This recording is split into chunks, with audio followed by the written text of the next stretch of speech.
Okay, let's have a little recap on our wonderful week together and what we learned. Last night we talked about what was the best adventure for us. Today's talking about a little recap on what we learned. I'm going to review a few things randomly, but I want everybody here to talk about maybe one or two things they learned this week. Before we do that, though, thank you for the card. It's pretty cool. Thank you. Okay, before we do a little recap, though, things we didn't get to cover is you're going to be judged as professionals. That's very important. And unfortunately, people have different criteria. And the young doctors, when you start your first day at work and you're going to a practice where the older practitioner who's been there for 20 years is not there, and some client comes in to see you and go, "Who are you?" All right? So they're going to judge you by a couple important things. One is your appearance. Whether it's right or wrong, it doesn't matter. So always dress conservative and professional. And secondly, your language. The way you talk is important. You need to talk professionally. Unfortunately, we all do a lot of slang. And probably the worst slang I think you can do for someone who's maybe in their 30s, 40s, 50s, who's been taken care of by the doctor's been there, who's also 50s, 60s, when you say like I went to the store and like I saw some potatoes and like. You sound like a valley girl. That's me. And it's terrible. They're going to judge you by that. And then when you're not happy about how things are going at work and the client doesn't want to see you, that's a part of it. So do all the chit-chat, slang, liking you out when they're in a group like this. And when you walk in that exam room door, you got to put on your professional language hat, okay? The only way you're going to get that is if someone tells you when you're doing it. You got to have feedback. So you got to make that transition if you want to be successful. We didn't talk about that much this week. Okay, so we talked a lot about passion. You saw a gentleman come here, David Zender, how passionate he is. We saw some great TED Talks. So that's where life is. It's all about passion. So go over those TED Talks again, think about what Dave said, and find the passionate part of your profession, and just go for it. And don't worry about what anybody else thinks. Whatever you love, you make it a part of your lifestyle.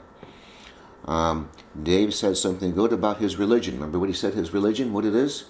It's love and forgiveness. Okay, that's his religion. And there's a good story about the Unabomber. It's on Netflix. The Unabomber is a guy that was an extremely intelligent math professor. Crazy guy, was a Luddite. He hated technology. He went off the deep end. So he attacked people with these homemade bombs. He's a genius. He could make a bomb. Unabomber, U-N-A bomber. University, A, airlines. He attacked university professors and airlines employees, executives. He sent bombs and blew them apart or maimed them. It was a really bad thing for a long period of time. FBI set up a task force for years and years and years, couldn't find him. He was so sharp. He stopped, he went over it again. And so one day, the Unabomber wrote, I think it was New York Times, and said, "I want to give my manifesto against technology as a Luddite." They contacted the FBI, they said, "Publish it." And they did, and they caught him because of that. Okay. My point is in all this, though, is forgiveness. So during the story, somebody that got maimed by the Unabomber forgave him. He says, "My anger is killing me in my life. I got to forgive the guy." And he did. And he went on. So at some point in time, you got to forgive with your anger and get on with life. So Dave was talking about that. We talked about the 60-40 rule. Hard to do, right? Try to spend 60% of your day listening and 40% talking, and you get further in life. So try to listen more. How many times in those TED Talks those people say, "Listen"? Remember the Italian guy? Shut up. Everybody says, "Shut up and listen." Okay, the cute guy, all right? So try to get that in your mind. And when you're talking with someone who's been to this conference and you're doing something, you're not listening, they should say to you, "Don't forget to listen," okay? Because you'll go further with your problems. You got introduced to 21 lessons for the 21st century. Who ordered the books? How many people got the book? 1, 2, 3, 4, okay? What's the author's name? Yuval Noah Harari, Hebrew historian. He's outstanding. You saw many times in our talks, in TED Talks, it's all about a story. So he's going to really help you understand that more. And if you like it, then get his other book called Sapiens, which is the first one, which is even more profound. It's a longer read. It's not hard reading, but it kind of gives you great insight as to human beings. And it's so important because we always write down here and wait a minute, let's come back. Where have we come from? Where are we? And where are we going? It's perspective. You learn about how Hollywood influences all of us. Like Yuval says, if you don't think so, you're delusional. And we gave a good example with the movie Jaws. And you saw the USS Indianapolis. You could see how it hits people's emotions. And now what are they doing? Killing sharks by the hundreds of millions. And we talked about, and Yuval brings this up, the predator-prey relationship on the ecosystem is fine-tuned over hundreds of millions of years. And when you throw one off by killing hundreds of millions of sharks, you're going to pay the price for that. And we're going to, as we do some of these things in the world. We talked a lot about bias and tribalism and how it interferes with critical thinking. We did the Michael Jordan, Kobe Bryant comparison, and we came to the point where you see how tribalism and ego, and we also came to the point where what is the criteria for the best basketball player in the world? We didn't even establish that as we made the argument. That happens all the time. You come into the situation with the foregone conclusion, Jordan's the best, and you don't even know what you're arguing about sometimes. But you're arguing because your ego says, I am right. And you pull out those little facts that verify what you're thinking, and what is the point you're talking in the first place? Because nobody's listening to make that criteria. So that's where listening comes in. We talked about the importance of being in nature and quiet. And all these walks, didn't they help a lot? Calmed you down a little bit, settled you down a little bit. So always try and find some time to get into nature when you can. Here we have the luxury for this. This conference was designed to be around nature. That's why it's here. And you see the conducive atmosphere it does for you a little bit. We also talked about delayed gratification. You're the generation that's now. It doesn't work that way sometimes in life. And I gave you the story about my TV, my little black and white TV. People laughed at me for years. And I would say to the people I'm talking to, who's laughing now? Okay? Because I saved my money, and with that I did something with it. Bought a business and built up from there too. Good things take time. You saw a wonderful TED Talk, which you should watch multiple times, by Ray Dalio about life. And basically, that didn't happen to him overnight. That took years of making mistakes, years, knowledge, wisdom takes time. We gave the story about when you're first seeing a client as a licensed veterinarian for the very first time, and you're walking the exam room, you're equivalent to a Major League Baseball player coming up to the batter's box and just getting ready to swing the bat. After all those years of college, you're still just getting started. That's okay. Be patient with yourself and know it's going to take you 10, 20 years to develop knowledge. Like my cousin Carl Viviano, the surgeon, said, it takes us 10 years to make a surgeon. Same thing in our industry, 10 years. So that's okay. But don't forget, you got to do those things like Nick Saban does. What are you going to do every day, today, to achieve that goal, the process? We talked about that a little bit. We talked about the importance of sound. Remember that one TED Talk? Music is the most important sound in the world. And I showed you the Hadzabi after the hunt. They were singing and dancing, okay? And I fooled you on a band. Don't say anything because I might fool these two, okay? And so you get an idea how music is important. We went over social media, how social media has got some great advantages to it. But like everything in life, there's major disadvantages. And you didn't see those things till someone points them out to you. So now when you go on your TikTok and all those things, remember, you're being led by the nose. You already know that. We talked about technology, how we use it, but always try to make sure there's a human being in the loop. Huge, important. When you're dealing with your clients, yeah, text them, fax them, email, all that technology stuff, but make sure there's an option or for a person to be there when they need that. And that's how you use technology with the balancing. We talked about Google and how Google, you made a pact with the devil because it's so free. And that word free just got your eyes lit up. And then now I can sit on the couch square-legged with this little phone, so mobile. Aren't I smart? No, you're suckers. I told you all about that, how Google takes you where they want. All for what reason? Money. It's all about advertising. They make about $20 billion a month on advertising. We talked about Google AdSense and how they're just out there, how I used it. I made money off it, but how they fooled Ford Motor Company because they don't care. It's such a hype about it, and too. Everybody thinks the right way. And we compared that to Yellow Pages. That was a hype back too. So many things are hype. What's the best way to get your clients? Word of mouth by doing what? Exceed the expectations on every client that comes in the door. And how do you do that? Make them feel special and make sure when they leave they understand everything. The disease process, their pet, and the communication that's going to happen after that. We went into detail on some of that. And I talked about the old days when we used to go ahead and do research. It was knowledge index. So we didn't type in some words and Google took us there. We went to the database that had the information. We were in more control. There's no BS about it. We only got 3, 4, 5, 6 references, but they were right to the point. Google prides itself on you type something in and you got 300,000 references in 0.2 of a second. Well, they took you there. And why? Because they want to make money. We all use Google. It's a tremendous tool. We couldn't get by without it. But when you're starting to do really research, heavy research, what do you have to do? Watch out the Google. And then what do you really have to do? You have to be educated.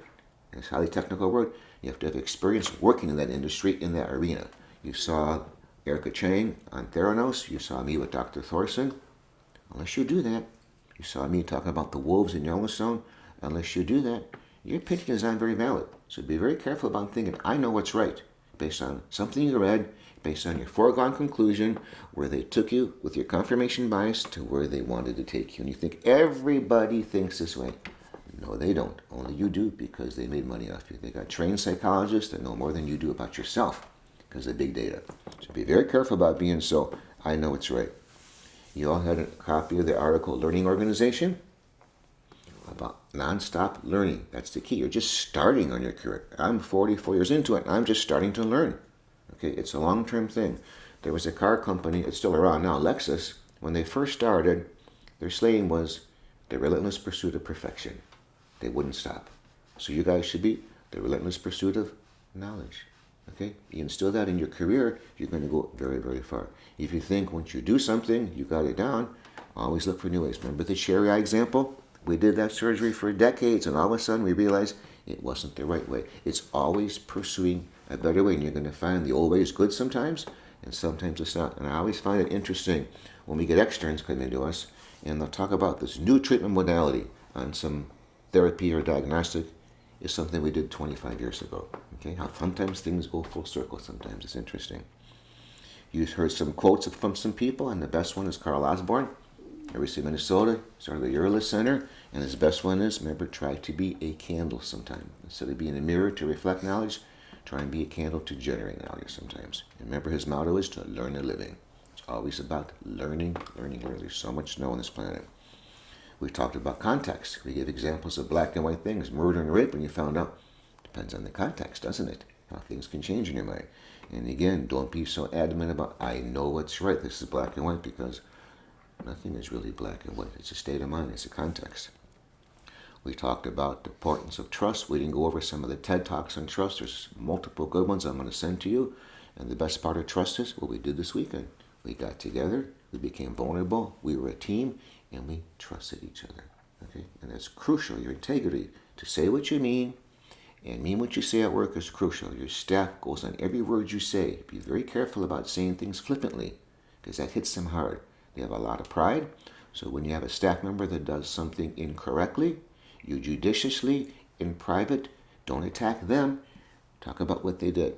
Remember, Sally, we talked about when we take a chest radiograph, we have to have the arm forward, because if we don't, we can't see the heart properly. We talked about that before. How can I help you next time make it so that we don't have the arm forward again? We never attacked her. We talked about it. But then when they do something right, do it in public. Go back in the past as you're going to the bathroom or you're going for lunch. Say, Sally, the x-ray you took on that big dog, good job. Real simple, so other people hear it. That's how you get their respect. Okay? Because they all have a huge amount of pride, and you can ruin the trust in a second by a flippant comment. And who makes flippant off-the-wall comments in back? We all do. You're a leader now. Can't do that, because they take that to heart. They put you on a pedestal because of your education, and they can't wait for you to be fallible and cut you down. So be very careful about that, okay? Most of the time then, when you want to say something about staff or clients, especially clients, that Mrs. So-and-so, she dresses, don't say that. You're a professional. Your staff uses that to judge you later on, and they think you're talking about them the same way. And that also means when you're talking to a client and you screwed up on something, if you lie to the client on the phone, they think when you talk to them in the future, you're lying to them. There's your integrity. It's not easy sometimes, is it? You got to swallow your pride. You got to admit you're wrong sometimes. And a true leader knows to say when I'm wrong, let's work as a team to correct it. You learn about opening up your mind. Look at that Brazilian speaker on TED Talk. It's a whole new way of teaching and training. It's wonderful how he did that. Remember my way of receptionist at my new hospital every day? If I ever did that again, how much would I pay them? $25, $30 an hour. And I showed you how it would work. Okay, but the mindset is, well, they're just receptionists. We got to pay them $15 an hour. That's the bean counter attitude. They're too much caught up on the expense without seeing there's money to be made in client service to exceed their expectations. And once you exceed their expectations by making them feel special, and making sure they understand everything, they don't care about the price anymore. It goes out of their mind. Get that in your head. Don't be a bean counter. Don't think for them. When we have a client come in, and a young doctor says, okay, Mr. Jones, want to do an MRI later on? It's kind of expensive. Don't ever say that word to them. Never let them decide that. Show the value of it. Show why you want to do that. And let them decide. And if they don't have the money, they will get the money if it's important. If they understand it and they feel special and they trust you, the money is secondary. So take the word right now in your mind, expensive, and get it out. And never say it again. That's for them to decide, not you. Don't judge for them. They're a financial situation. You listen to the Chobani Yoga guy. He's our hero, right? The key is invest in community and people, and the money will come later on. He feels it shouldn't be about shareholders. It should be about the people in the community and the people that work there. We talked about proactive communication with clients. When you take a blood sample, let them know it's a point in time. We may find if your pet's not better, we may have to repeat it so we can see the trends. Just bring it up. So 2 days later, the pet's not better, and you got to repeat the blood sample, and they say, well, we just took a blood sample. You spent $150 on that. You got it covered already. It's proactive communication. Let them know this might happen, because what's more important than the absolute number is the what? The trends. It's always about the trends. And you saw that in that little test I gave you. The BUN was low 2 times in a row. That's a flashing light. You should have caught that. The first time, aberration, spurious data. It happens with laboratories. When it appears a second time, you got to catch that. The trends are crucial. Okay? So don't lose track of that. We talked about the meaning to life. Yuval talks about that. It's what? To be kind to living things. But then comes the dilemma. Do you want to be kind to malaria mosquitoes because they kill millions of people a year? It's not so easy, is it? So where do you draw the line? Can you be kind to what animals? So which one should we not be kind to? If a bear attacks you, should you be kind to it? It's a living thing, all right? So it's not so simple, is it, to be kind? So you have to kind of get your mindset on what's important to you about that. We talked about due diligence. We did the Walter Mossberg story about he hated Apple Computer, and this professional writer who's supposed to be objective for the Wall Street Journal, and remember the Wall Street Journal found that problem with Theranos. They're really good, okay? He got off on a tangent because of his bias. Why? Tribalism. It affected him, and he made a big mistake. He's one of the people, and you saw the picture on there. How many times has Apple Computer been declared dead, right? Well, we all know that it's one of the most valuable companies in the history of the world. So I don't think they got dead. So you understand, his bias got in the way. And you're human beings, and you all do that. So when you do that, try to mitigate that so it does not interfere with your clear and critical thinking. Remember labels, watch the labels. Remember that sign, I don't know if you saw it or not, but the registered sex offender, when trying to buy the home, that label does a gut level feeling to you. Well, what does that mean? Find out. Remember, the realtor could influence you on buying the 2 homes by just throwing that word out there. A registered sex offender is going to live near you. You better not buy that house. We'll find out what that actually means. If you knock on the door, we gave the example, you may find it's not what you think. So do your due diligence. If you're far right politically, talk to someone far left and listen, and vice versa. And you're going to find you're going to have what? A lot more common ground than you thought. And you're going to be able to maybe go 10 yards and get a first down. Maybe do it again. You're never going to get a touchdown, but you're going to make progress, and that's the key to that. We talked about critical thinking. Almost every human being starts with what? A foregone conclusion.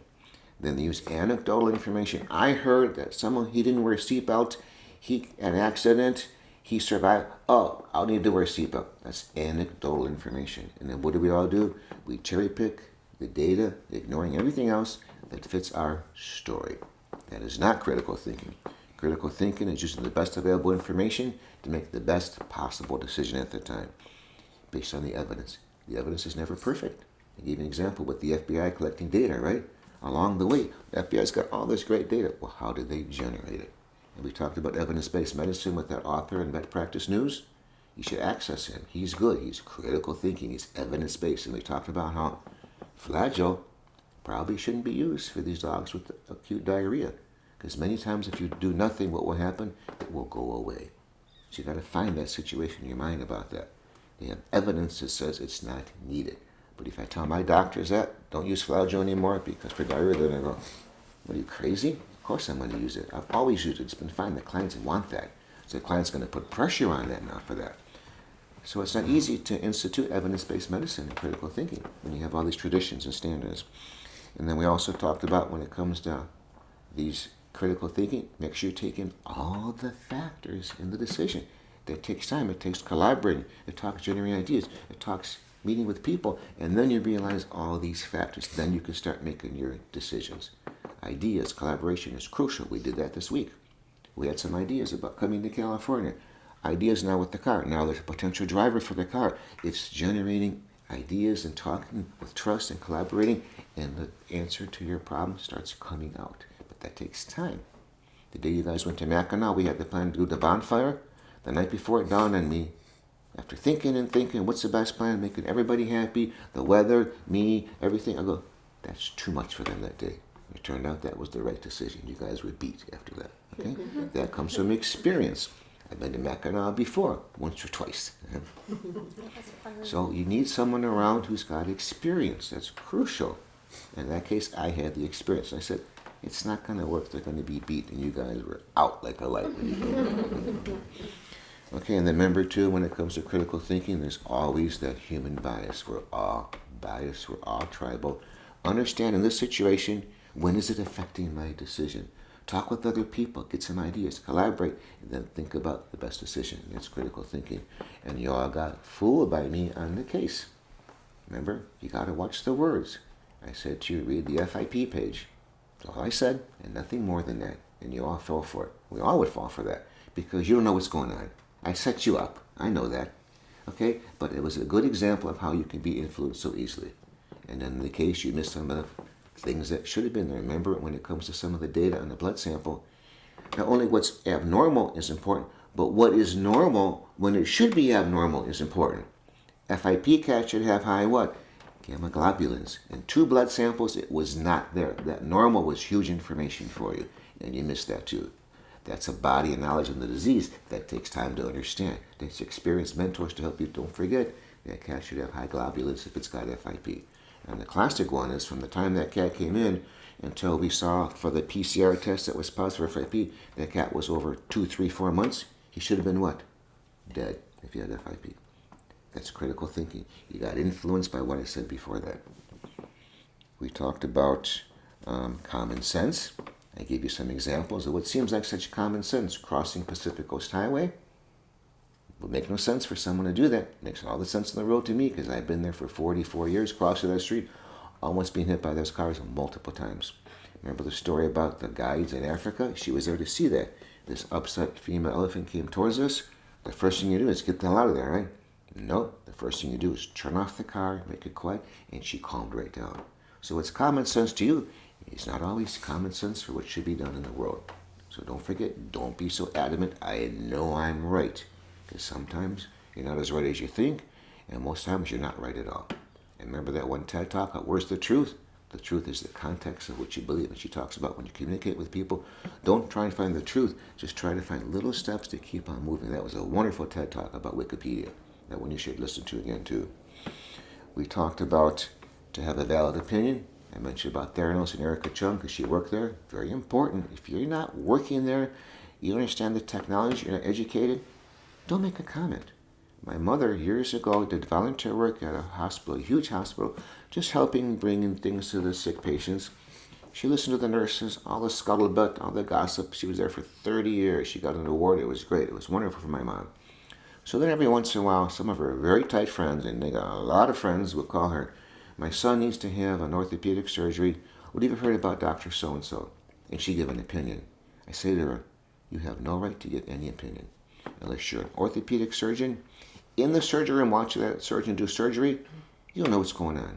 So don't make a comment ever again. It's not your job. You're just doing anecdotal talk. And she goes, you're right, okay? So you gotta know what you're talking about. If not, don't say anything. But too bad this world of I'm on Twitter, I got a right to say what I want, and all this trolling and stuff being said, it's because people are behind a computer screen. They're so confident. Remember the 50-pound dog example? That man killed him with kindness? It's a story about some client who was treating the receptionist poorly, but when he confronted me, I shouldn't say confronted, I just approach them with kindness, but I let them know that you can't treat the staff that way the right way. Very important point, and an important point about that one too, at the whole time, my body language was very relaxed. The dumbest person on the planet understands body language. What you're saying here may not correlate to how you're looking to that person. So always when you're with the client, this kind of thing, and you can't do that because the communication is gone. They get defensive. That's attack mode to them. To them, you're attacking them. So with that man, I walked up and shook his hands, and they're very relaxed. I was skiing, but I went to the point and said, was there a question how much your dog weighed? Never like this. It was kind of like, oh, by the way, I disarmed him. What could he say? I never attacked him, but I stood up for the staff. It's very important. You're going to see that happen all the time. We talked about Dr. Thorson, how he got these awards. He's on TV, but being a veterinarian, educated, being someone who worked there, I saw how bad it was. So you can't go by what you see on news media, TV, magazines, anything, unless you don't work there. Unless you work there, have the education I told you about, and the experience and expertise and perspective, don't say anything. Okay, we talked about you're going to have many clients go to another doctor, not happy.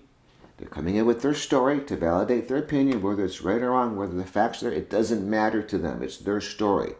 They're not happy, and they're going to tell you about how bad that doctor was. And what are you going to say?